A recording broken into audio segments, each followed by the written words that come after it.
الآن سأعطي الكلمة للسي عبد العزيز بن بكري، وهو أستاذ بالمركز الجهوي لمهن التربية والتكوين بالقنيطرة من مواليد مدينة الراشدية، حاصل على دكتوراه في التاريخ الحديث في موضوع العلاقات المغربية المشرقية، وبالأخص في الرحلات الحجازية المغربية. أكيد الأستاذ هو أيضا شارك في مجموعة من الندوات والمؤتمرات الدولية والوطنية، وله العديد من الكتب، منها رحلة البحث عن الجهاد لأحمد بن الحسن السبعي صدر له سنة 2016، من رواد المقاومة المبكرة بتافلات محمد العربي الدرقاوي المدغري صدر له سنة 2018، ثم المتقي المعين من شعراء المغرب في القرن 19 و 20 حاضرة مكناس وتافلات صدر له سنة 2022. شكرا سيد رئيس الجلسة. سعيد جدا بالحضور إلى مدينة سيدي سليمان التي تجاور سيدي قاسم، وسعيد جدا بهذه الوجوه الطيبة المستنيرة في حفلة علمية دسمة لا تقتصر على مائدة الطعام بل أيضا على مائدة العلمية. أسرة من مجموعة من الأسر التي وسمت التاريخ المغربي خاصة في جهة الشمال على المستوى الفقهي، على مستوى الأنساب.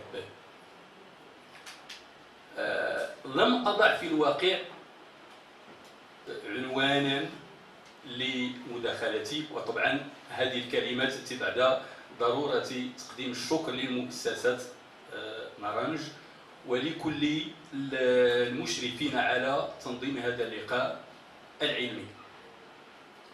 قلت لم أضع عنوانا، وإنما دبجت هذه الورقة بكلمات تحاول التعريف بالكتاب بشكل عام. لذلك مداخلتي سأحاول أن أقسمها إلى شطرين. الشطر الأول وهو تقديم الكتاب، وقد أعفاني الزميل المتدخل سواء مقدم الجلسة والمتدخلين والأخ حسن في التعريف بالكاتب.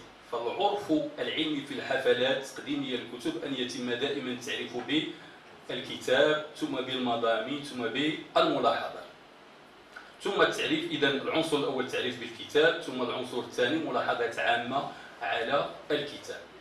إذا رجعت إلى هذا الكتاب الذي بين أيدينا وأنا أقرأه للأيام التي توصلت به، وهي لا تتجاوز 6 أو 7 أيام، رأيت في مؤلفه ابن أبي زرع الصاغر.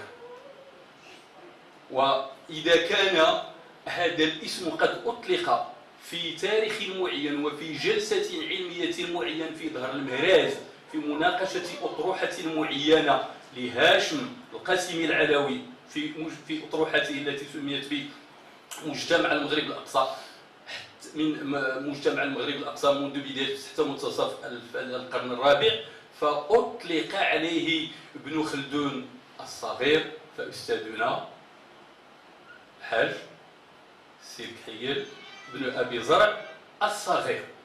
وابن أبي زرع هذا من المؤرخين الأوائل الذين كتبوا التاريخ المغربي. لماذا أقول هذا الأمر؟ ليس مجاملة، ولكن لأنني ألاحظ من خلال الأيام القليلة التي طبعا لو أتيحت فترة زمنية أطول لا كان الغوص أكثر في الشخصية وفي مضمون الكتاب وفي استكناه الجوانب الأخرى.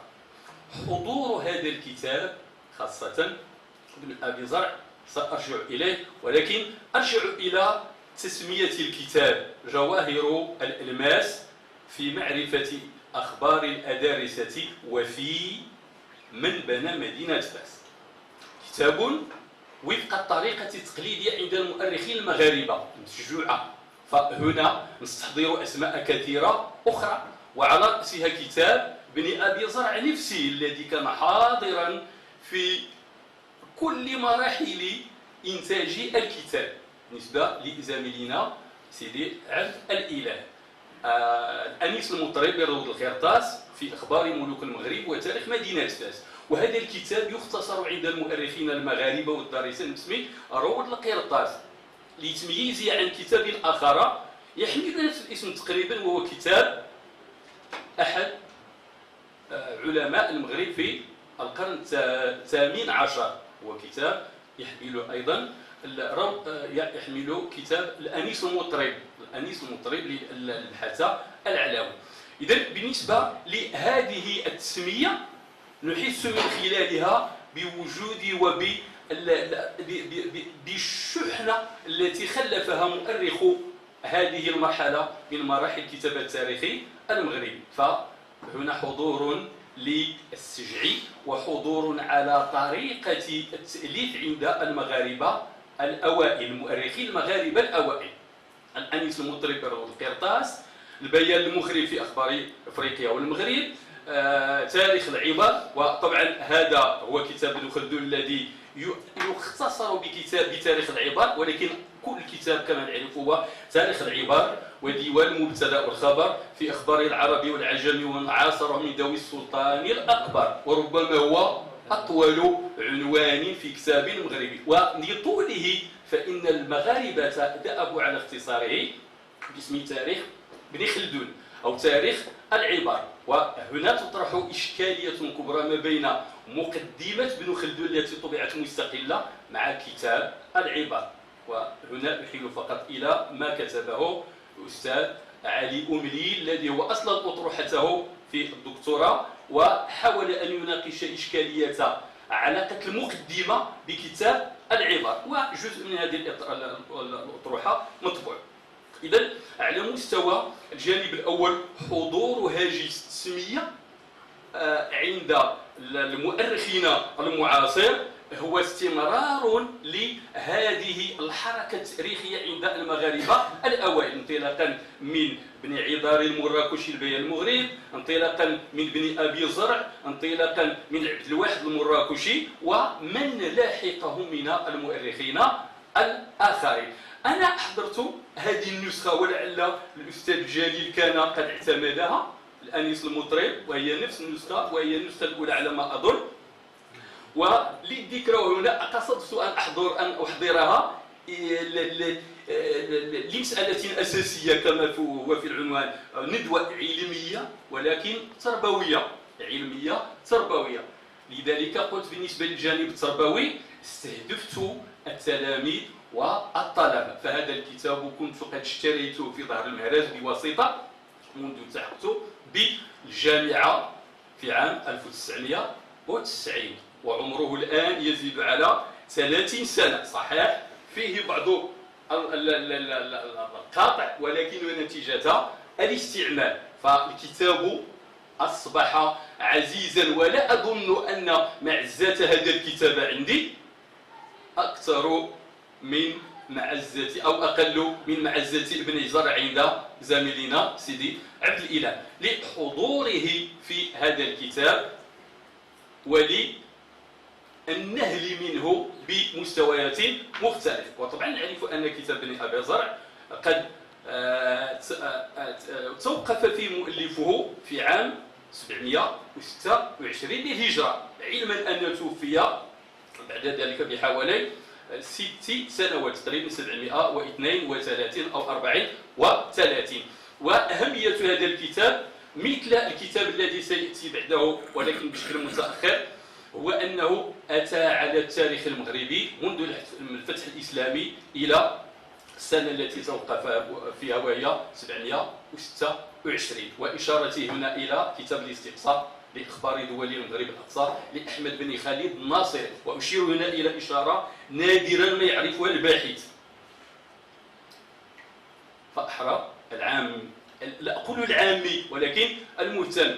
كتاب الاستقصاء عندما ألف لأول مرة كانت فيه بعض الإشارات الانتقادية لذلك حينما قدم للسلطان الحسن بن محمد الحسن الأول سيرفض، وهذه حالة تنطبق على كتاب آخر في مصر وكتب أخرى لاعتبارات معينة، بمعنى أن النسخة المتداولة وآخر نسخة هي التي حققها أحمد التوفيق وزير الأوقاف وإبراهيم بوطالب الوطني الذي توفي منذ مدة غير طويلة، وهي آخر طبعة للاستقصاء وأحسن طبعة، مع أن طبعات متعددة تتجاوز ربما 10 ومنها طبعات مشرقية لا أنصح طلبتي وأبنائي وبناتي بالرجوع إليها، لأن هناك مجموعة من الأخطاء التي لا يرتكبها من احتك بالتاريخ المغربي. إذا لا بد من الدربة، والدربة في البحث تعني الاحتكاك بالموضوع وبسياقته العامة على مستوى المضمون العام، وهذا يحيل على الجانب الثاني أو الإشارة الثانية ضمن الجانب الأول. فالكتاب هو كتاب في تاريخ المغرب يؤرخ من خلال عنوانه لظهور وميلاد الدولة الإدريسية، ولكن أيضا إلى مدينة فاس. وطبعا حينما نتحدث عن فاس هناك وجود هذه الدولة التي ستظهر بعد كأول دولة التي تسمى وفق الباحثين في الدولة الشرفاوية في المغرب، الأدارسة والسعديون والعلويين الدولة الحاكمة. وطبعا هناك الدول القبلية أو العصبيات المختلفة في إطار الدول الأخرى. لكن الذي يهمنا بالنسبة لهذا الجانب وهو أن هناك محاولة لرصد التحولات العامة التي ستدفع إدريس بن عبد الله إلى الرجوع إلى الوصول أو الهروب إلى المغرب. وهنا إشارة إلى معركة فخ التي وقعت بالحجاز، وفخ كما يقول أبو سالم العياش في رحلته منطقة بجوار الحجاز، فهي جزء من الحجاز. هذه المعركة 169 التي ستؤدي إلى فرار إدريس بن عبد الله الذي سيصبح إدريس الأول إلى بلاد المغرب بعد مسار سياسي طويل وتكوين أول دولة ببلاد المغرب.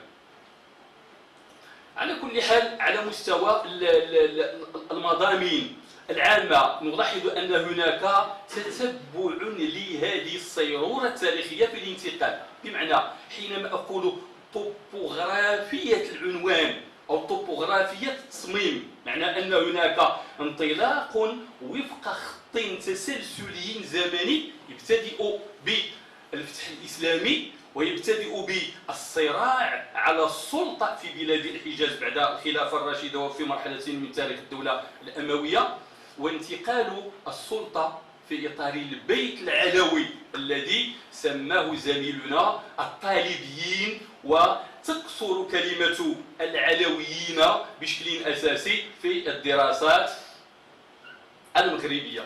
هنا أفتح قوس لأقول بأن، وهذا أيضا إشارة لي تلاميذ والطلبة، فحينما نقول بالنسبة للمغرب العلوية نسبة إلى المولى علي الشريف تسمية الدولة، نسبة إلى المولى علي الشريف سجل ماسي، والمولى علي الشريف اسمان اثنان، مولاي علي الشريف سجل ماسي جد الأسرة المتوفى عام 847 دافن الريصاني، ومولاي علي الشريف المراكشي وهو الجد المباشر للأسرة الحاكمة. إذن بالنسبة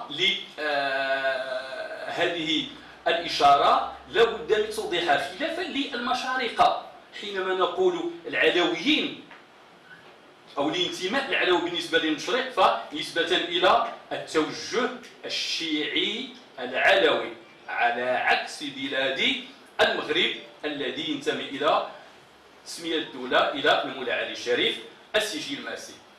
على مستوى جانب آخر، ولست بالنسبة للسيد المسير كم بقي بالنسبة لي الوقت، وإن لم أسأل منذ البداية ذلك، ولكن على كل حال فقط ليكون هناك نوع من الانسجام في زمن التدخلات. الملاحظة التدخل الثاني أو النقطة الثانية وهي ملاحظة عامة على الكتاب. أول ما لاحظت على الكتاب وهو المجهود الكبير للمؤلف في الجمع والتحليل. وحينما أقول الجمع والتحليل لا أعني ذلك كما قد يقول البعض أن الأستاذ عبد الإله هو جماعة للنصوص التاريخية، حاشا ولا بدا وأبدا لا، وإنما هو يجمع النصوص ويحاول أن يحللها وفق تصوره وفق التصور العام الذي سرت فيه مختلف الكتب والمؤلفات التاريخية. ولذلك قلت في البداية حضور كتاب بن أبي زرع الأنيس المطرب في روض القرطاس في أخبار ملوك المغرب وتاريخ مدينة فاس حضور مهم لأهمية الكتاب ولأهمية ما أعطاه الكتاب من فترة وحيز زمني للأسرة وللدولة المرينية. تحليل معنى أنه لم يكن يركن إلى التفسيرات وإلى التخريجات التي كان يأتي بها هذا المؤرخ أو ذاك في قضية من هذه القضايا المختلفة، وإنما كان يزكي ذلك بآراء بعض المؤرخين وأحيانا يتدخل للتعبير برأيه، وهذا دور المؤرخ. فالمؤرخ لا يجب أن يكون فقط ناقلا كالنحل من هنا إلى هنا، ولكن عليه أن تحضر شخصيته العالمة، شخصيته العلمية، شخصيته التي تناقش القضايا. الجانب الثاني وهو جانب الناحية التوثيقية. وحينما أقول الناحية التوثيقية فقيمة الكتاب تبرز من خلال قيمة شخصيته، لأن الجانب التوثيقي معناه الأمانة العلمية، والأمانة العلمية إحدى الشروط الأساسية في البحث العلمي.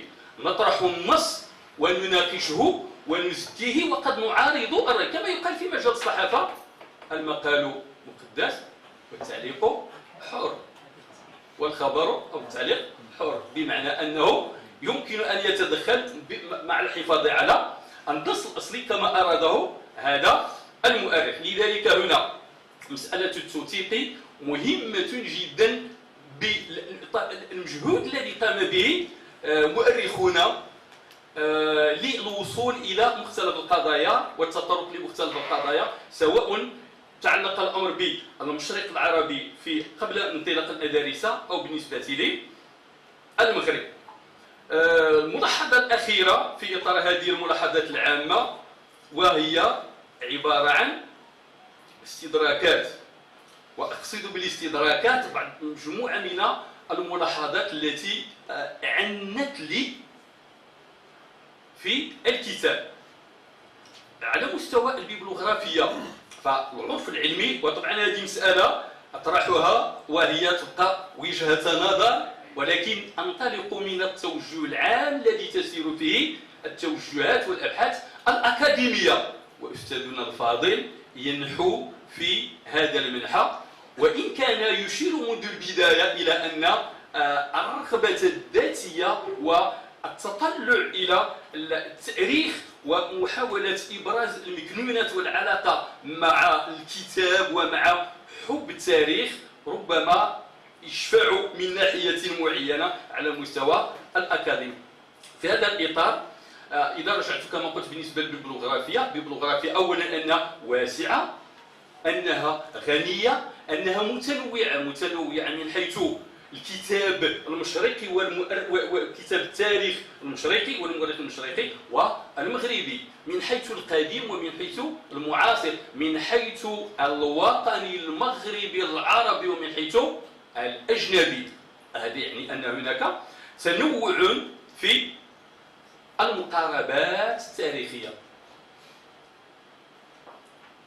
البيبلوغرافيا في الجانب الأكاديمي ترتبط بطريقة معينة، هناك في الأخير ترتب حسب الألفبائية أو الأبجدية وفق تصور معين.